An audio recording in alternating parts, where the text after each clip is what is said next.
kok ini dia kan kewenangan Jabar. Kenapa diatur oleh Bupati? Ya kan? Jadi lucu. Kan sering saya menyuarakan kita Iya, kan, kita kan. Bangun tidak bisa langsung membangun. Harus ada perencanaan teknisnya. Nah, solusi kantong parkir dengan solusi apa sebutnya instruksi daerah, gitu kan? Dua-dua hal yang sama solusi itu. Karena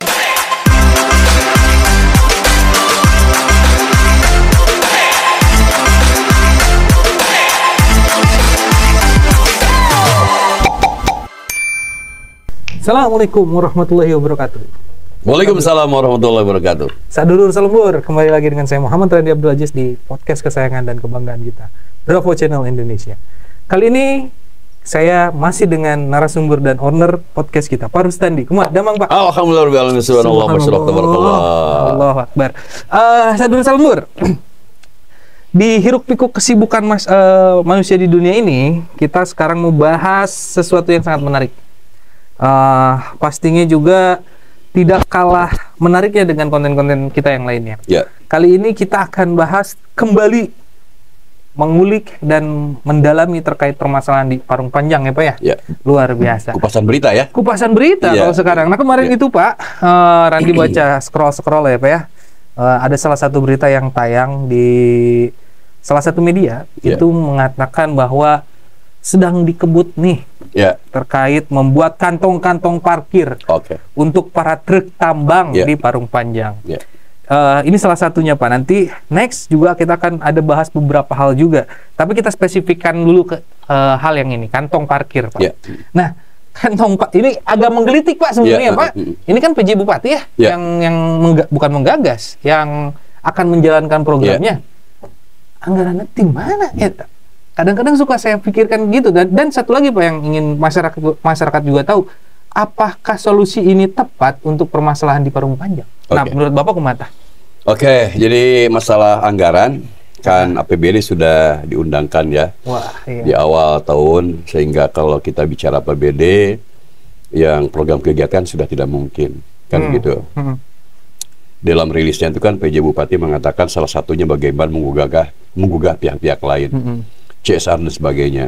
Nah, jadi kalau saya melihat bahwa kelihatannya PJ Bupati mengarahkan kepada non APBD kalau dari sisi berita itu ya. Gitu.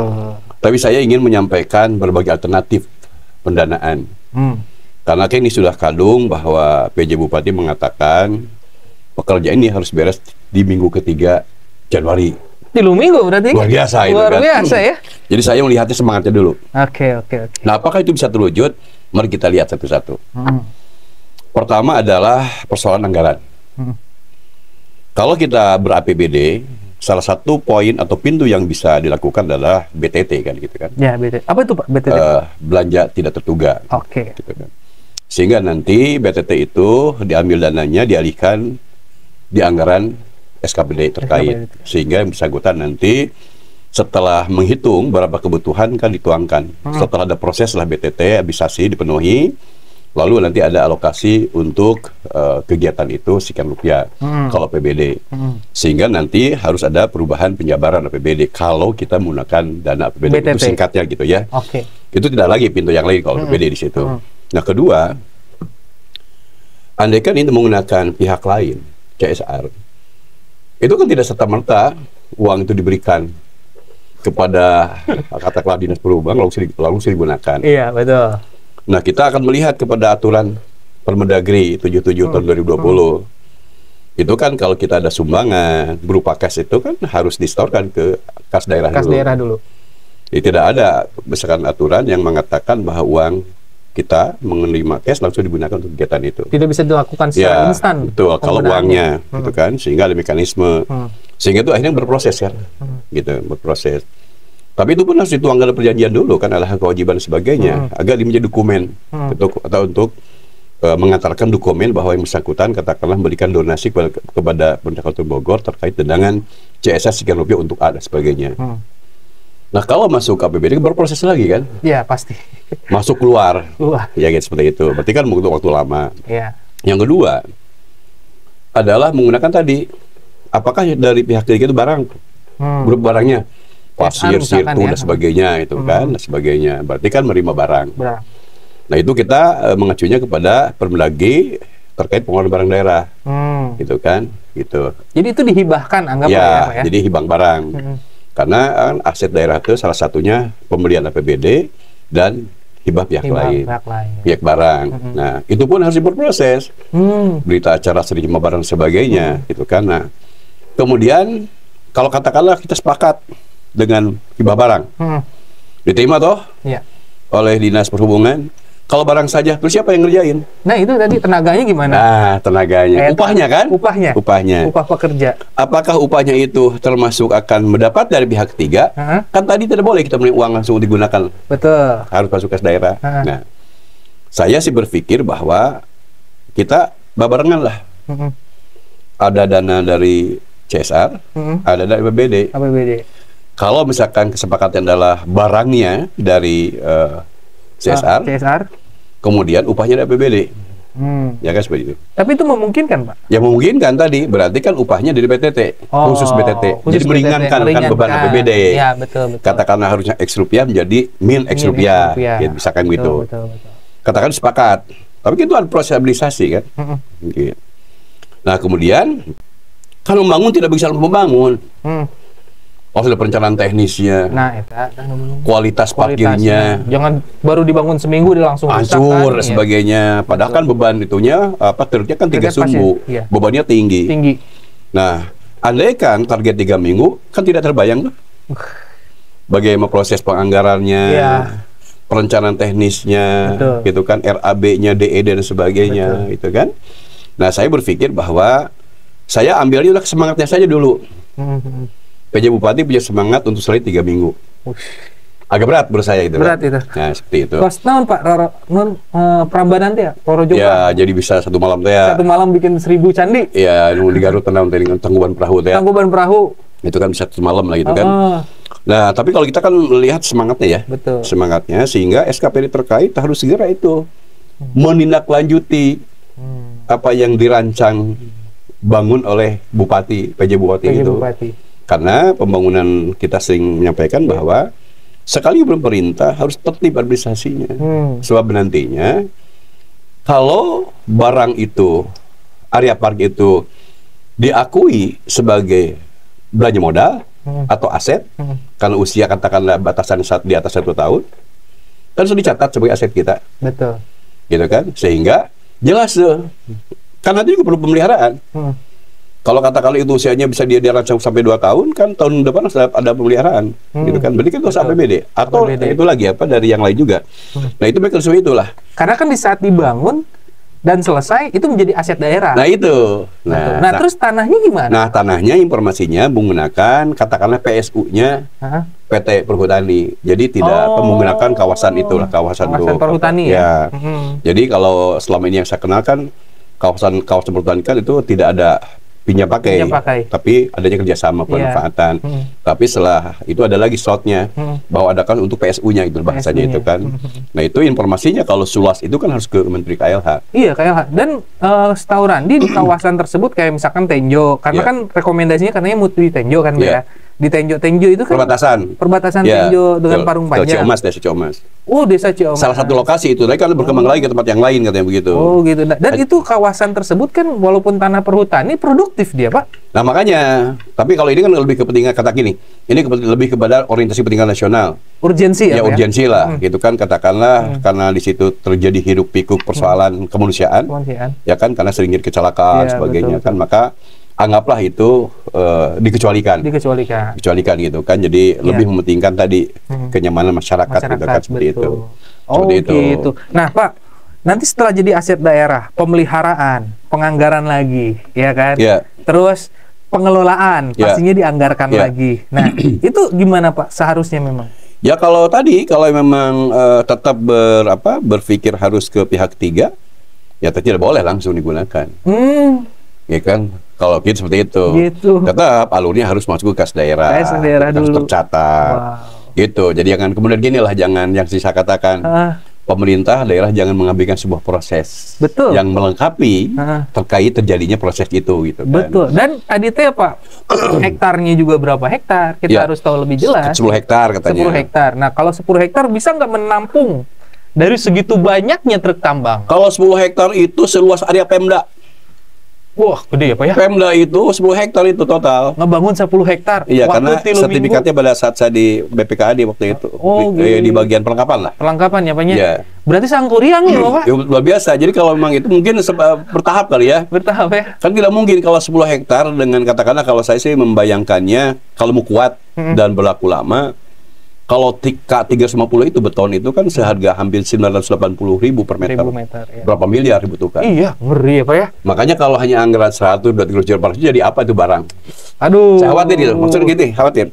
Kalau hanya uang 500 juta, itu hanya apa? Menabur pasir, batu.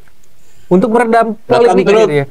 Yang sebesar itu, khawatir itu maksud saya kan. Wah, itu repot Pak. Jadi perlu ada pemikiran, apakahnya DED-nya harus betul-betul dihitung. Seperti apa yang kita bangun. Apakah ini sebuah rasa putus asa pemerintah daerah dengan janji jalur tambang? Kalau jalur tambang kantong parkir itu sebenarnya sudah digagas 3 tahun yang lalu. 2 tahun. 2 tahun yang lalu ya. Waktu itu kan kita rapat dengan Badan Pengelola Transportasi Jabodetabek itu. Iya.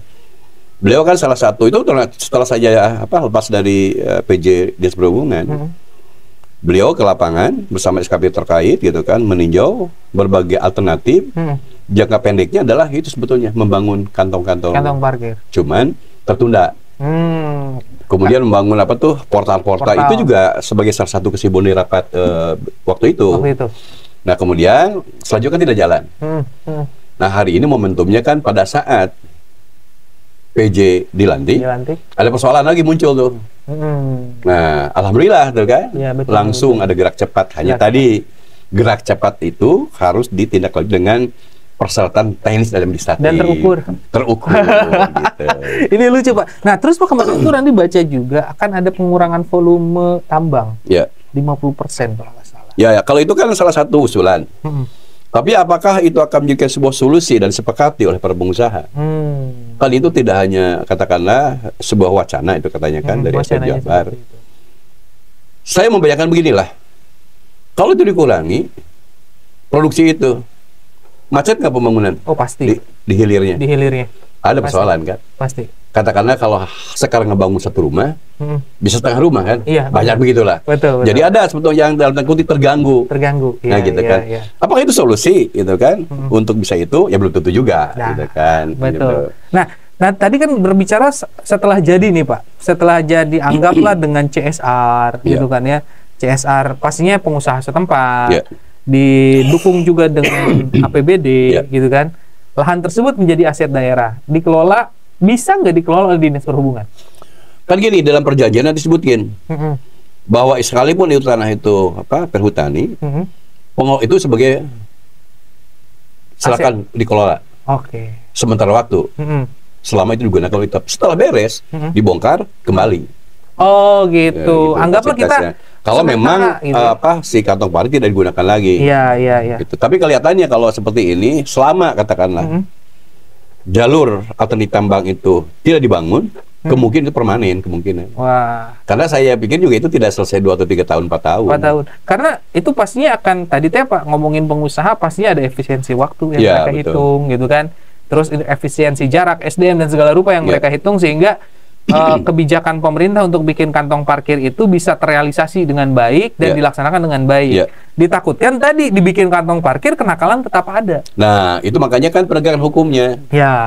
Ya kan, jadi kalau itu kan seperti gini, Pak. Kemarin kan pada saat 2 hari yang lalu kan ada kejadian. Betul. Pada saat diberhentikan untuk masuk ke area kita kan, itu kan berantem tuh sama disub. Iya. Nah berarti yang pernah saya ceritakan itu, kebijakan itu sampai kepada para pengusahanya, perintah dia kepada supir-supirnya. Nah, harus taat aturan. Taat aturan. Kan mohon maaf lah kalau supir makan dikejar setoran dan sebagainya gitu kan, ya bisa terjadi. Betul. Gitu yang kita masyarakat juga kan, apalagi bahasa seperti itu. Karena gini Pak, kan sebenarnya kalau Randi lihat solusi kantong parkir dengan solusi sebutnya instruksi daerah, gitu kan. Dua hal yang sama solusi itu. Karena yang instruksi daerah hanya mengurangi jamnya. Kalau ini mengurangi jam, mengurangi si truknya juga. posisinya tetap pada kepentingan masyarakat. Cuman akhirnya polemiknya ada di supir-supir truk yang rasa kepentingannya tidak difasilitasi. Kan itu yang justru yang saya khawatir justru gini, kalau supir kan katakanlah upahnya. Ya, upahnya. Seberapa banyak sih dia bisa ngangkut gitu? Nah, itu. Berapa ini saya berapa kali lah, berapa rit gitu kan? Betul. Saya khawatir juga mengganggu pendapatan itu ya. Pendapatan itu gitu. Karena dia jalannya itu perit gitu.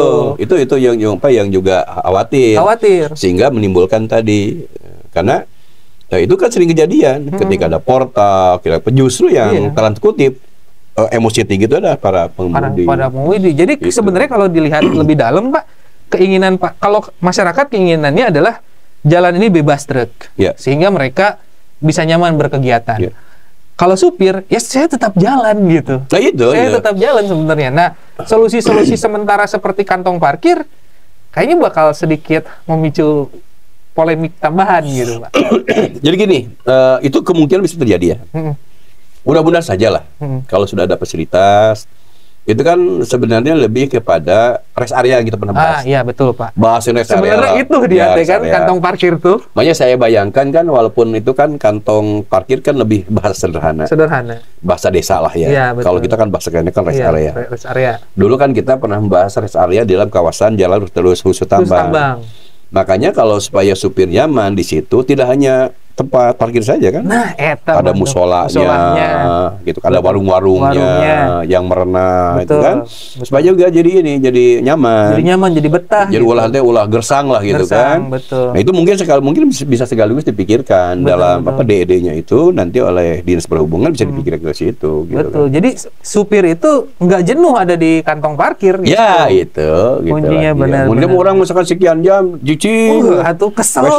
WC naon arek dahar jauh. Nah itu. Betul. Nah sebenarnya jadi akhirnya kan kalau misalkan itu kantong parkir terwujud, akhirnya bisa jadi potensi ekonomi lokal juga buat UMKM. Berapa banyak tuh di situ? Iya. Warung muncul. Betul. Berarti usaha kan? Benar. Apalagi warungnya sudah difasilitasi, pembangunan keren lagi itu Pak. Jadi maksudnya warung-warungnya kan? Warung-warungnya kita siapkan gitu kan sebagainya. Mengundanglah warga setempat. Warga setempat untuk dagang. Selesai itu kayaknya polemik itu. Dan akhirnya apa tadi ya? Tadi teh kan ya Pak, menggeser paradigma masyarakat itu dan para supir ini kan agak sulit gitu ya. Makanya tadi teh solusi yang dari Bapak bicarakan juga dengan mereka. Iya, betul. Jadi jangan hanya ini kebijakan saya kudu milu gitu. Betul. Gitu Pak. Betul. Itu yang keren. Sehingga nanti kan gini mungkin ya kalau misalkan supir itu hitungannya rit. Ada kemungkinan kalau berkurang kan dia ada permintaan tambahan penghasilan. Iya, Pak, saya nanti penghasilan saya berkurang, anak saya segini katanya kan. Mungkin gitu kan. Iya. Nah, terus yang pernah kita sampaikan adalah masalah SK Bupati mengatur di kewenangan provinsi. Betul, kan pernah saya sampaikan. Itu lucu sih. Seharusnya itu kan segeralah diselesaikan. Gitu kan diselesaikan agar tadi ketika ada yang menggugat nanti malu gitu Pak. SK Bupati diberlakukan di kewenangan provinsi. Gitu kan? Iya, makanya yang saya pernah salah satu caranya itu selain menata fisiknya, administratifnya itu SK-nya harus SK gubernur. Kalau itu memang bersama-sama, SK bersama yang diterbitkan, SK bersama Gubernur Banten dengan Jawa Barat, plus para kepala yang ada di wilayah itu. Jadi satu kesatuan mengalir tuh. Bener. Jangan dipotong-potong aturan teh. Ini aturan Tangerang, ini angkutan Bogor. Poinnya beda-beda. Gitu. Termasuk kalau memungkinkan libatkan para pengusahanya. Jadi akhirnya nggak hanya tadi nggak hanya solusi atau gagasan yang tidak ditaati. Ya, gitu kan. Itu. Jadi khawatir misalkan kalau nanti terjadi persoalan di lapangan, kita ingin menerapkan SK Bupati. Ada masyarakat yang paham. Kok ini kan kewenangan Jabar. Kenapa diatur oleh SK Bupati? Ya kan? Jadi lucu. Kan sering saya menyuarakan kita betul. Sok-sokan nih Bupati akhirnya kayak gitu. Siap. Ini Pak sebelum ditutup nih sama kita. Saya minta harapan Bapak dan pandangan ke depannya nih terkait kebijakan yang sekarang digelontorkan oleh pemerintah Kabupaten Bogor. Kita kan perlu menyambut baik, harapan baik. Kita harus berpikir positif. Betul. Tapi tadi harus tertib. Iya. Jika pimpinan mengatakan demikian, level di bawahnya lakukan kajian. Betul. Dari sisi ketentuan undang-undangnya gimana aturannya, teknisnya sebagainya, harus dilengkapi semua. Betul. Jadi tiba-tiba aja misalkan karena ada perintah 3 minggu, harapan 3 minggu selesai, ya barang tanpa dipikirkan proses administrasi persatuan yang lainnya langsung tadi gelar. Wah. Gitu kan. Nah, ketika nanti misalkan ada pertanyaan masyarakat gitu kan kita bisa menjawab. Betul. Tapi kalau kita tertib dari semua hal, ketika ada yang bertanya, gitu kan ini di masyarakat pasti ada pro dan kontra, ya kan? Bener. Tidak semua akan pro kepada kebijakan bupati. Benar, betul. Terutama misalkan yang merasa akan terganggu dan dirugikan. Kan, bisa saja kan dia nanti menggugat itu. Betul. Makanya lakukanlah langkah-langkah yang kelengkapan administrasinya. Juga bisa meminimalisir polemik. Nah, iya, kebijakan sudah bagus, tetapi kita tidak serta-merta bukan kita. Level di bawah tidak menyertakan semuanya. Nah, itu harus disiapkan. Jadi uji teknis kurang banyak. Ya, pokoknya semuanya lah. Ya tadi kan ada perencanaan teknisnya. Karena akan menunjukkan dengan katakanlah sekian banyak truk di situ, dengan kekuatan beban truk berapa, berarti kan yang harus dibangunnya kekuatan berapa? Betul. Ya kan seperti itu. Sehingga jangan sampai ke masuk truk terus ambruk. Betul. Ya kan, ya gitu. Dampak sosialnya. Terus masalah dia terhibur keuangannya. Ketika nanti BPK memeriksa, tiba-tiba misalkan ada sumbangan langsung digunakan. Dasarnya nah, gitu. Padahal jelas kita di pendaginya kan salah satu komponen dari lain-lain PAD yang sah. Luar biasa. Gitu. Mantap. Tapi proyek ini adalah proyek Sangguriang, saya bilang. Ya kalau 3 minggu begitulah gitu kan. 3 minggu. Gitu kan. Tapi kalau saya tidak melihat hal lain, itu lebih kepada semangat. Semangat ya Pak ya. Untuk menyelesaikan persoalan salah satu di Kabupaten Bogor. Gitu. Perlu kita sambut baik gitu. Luar biasa. Tinggal kita saksikan. Benar. Jangan sampai sukses tapi ada ekses. Gitu. Mantep Pak. Oke, luar biasa nih pembahasan Pak. Sementara kita tutup dulu nih. Sadulur Salembur hatur nuhun sudah menonton channel dan konten-konten kita. Jangan lupa like, komen, dan subscribe channel ini. Jika channel ini menarik, silahkan share ke saudara, dulur, dan teman-teman kalian. Dan saya ingin tekankan lagi, bukan berarti gitu kan saya lebih tahu. Nah, ini luar biasa. Betul. Untuk itu bukalah buku-buku itu, aturan-aturan itu. Sama dengan saya enggak? Atau ada aturan yang lain itu silahkan. Betul. Tapi yang selama ini saya pahami, dan alhamdulillah kalau saya kan ikut membahas ya PP Tengkuang daerah, PP Tengang tentang barang daerah, ya sedikit ada nempel gitu. Subhanallah. Dan itu ingin saya bagikan kepada kawan-kawan. Seperti itulah gitu kan. Jadi saya karena sedikit lah tahu, tapi mungkin ada yang lebih tahu nih. Dan aturan yang lain, silahkan. Luar biasa. Kita hanya memberikan sumbang pikiran. Mudah-mudahan bermanfaat. Amin. Itu orang tujuan anak kan. Setuju Pak. Begitu. Oke. Jadi Sadulur Salembur, saya dan narasumber pamit. Oke. Mangga. Assalamualaikum warahmatullahi wabarakatuh. Waalaikumsalam warahmatullahi wabarakatuh.